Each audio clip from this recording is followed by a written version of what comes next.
So 5, 4, 3. You should press it, right? 1, yep. Did it work? In this experiment, you will measure the standard enthalpy of combustion of benzoic acid and use its known heat of combustion to determine the heat capacity of a bomb calorimeter. Once the calorimeter has been calibrated, the enthalpy of combustion will be measured for 2 unknown samples, sucrose and glucose, and compared to literature values for these compounds. All of the samples for this experiment will need to be shaped into a pellet. Benzoic acid will be provided as pre-shaped pellets for your calibration, but sucrose and glucose will need to be prepared as shown here.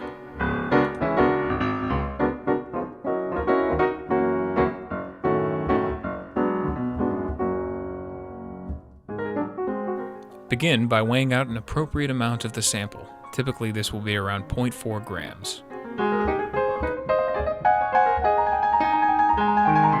To shape the sample into a pellet, we use a pellet press. Place the ground compound into the press and raise the base by rotating it.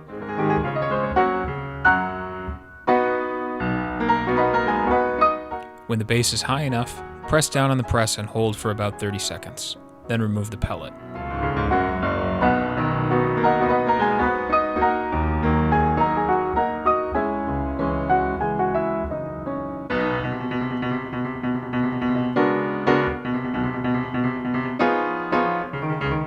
Be sure to weigh and record the mass of the finished pellet. This is the disassembled bomb in its stand.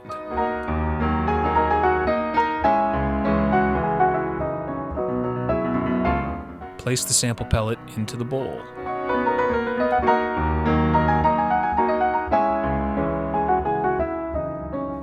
Next, measure approximately 10 centimeters of fuse wire. Be sure to weigh and record its mass.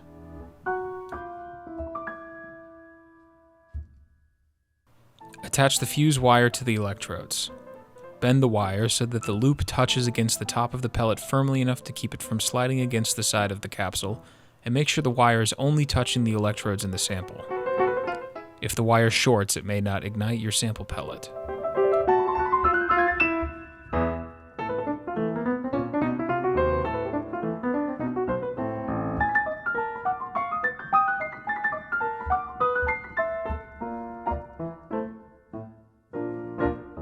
Before assembling the bomb, it can help to lightly wet the O-ring in order to make a good seal.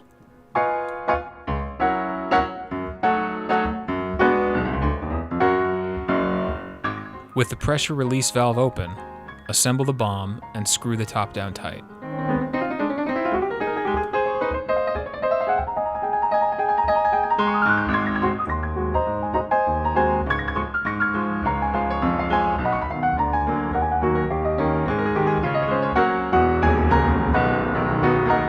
Once assembled, close the pressure release valve.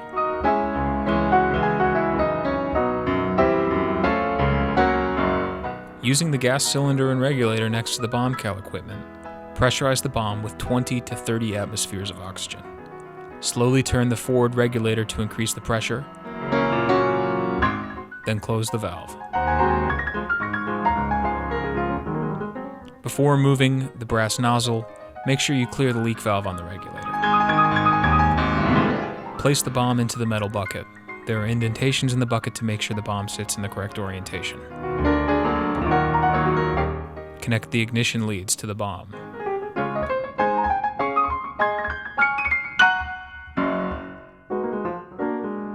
Fill the metal bucket with exactly 2,000 milliliters of water. It's important that this volume is accurate and consistent between experiments, or it will interfere with your results.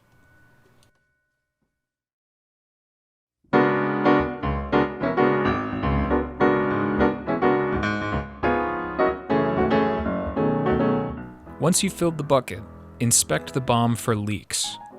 Here you can see a steady bubbling that indicates a poor O-ring seal. If you find a leak, you'll need to disassemble the bomb and start over.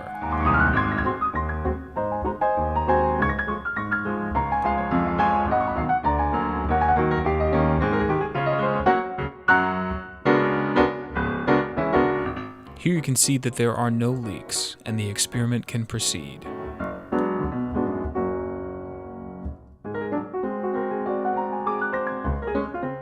Place the lid onto the insulated jacket. Make sure the stirrer can spin freely and that the temperature probe is in the water.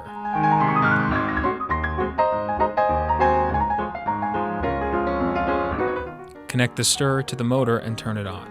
If it doesn't spin, you may need to check the placement of the bomb in the bucket.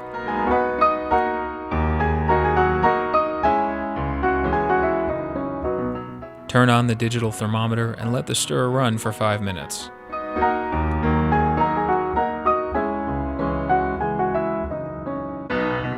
Once 5 minutes have passed, start collecting temperature measurements every minute.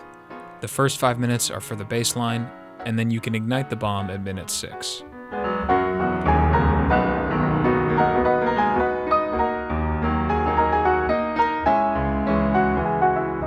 When you press the ignition button, check to make sure the light comes on and that the voltage and current spike. If they don't, you likely have a short.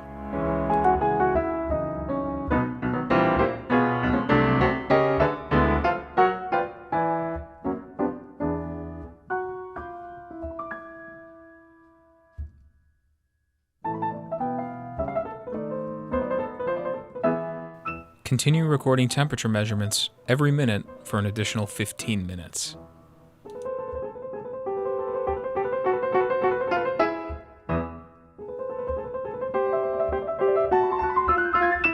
Once the run is complete, disassemble the apparatus and remove the bomb.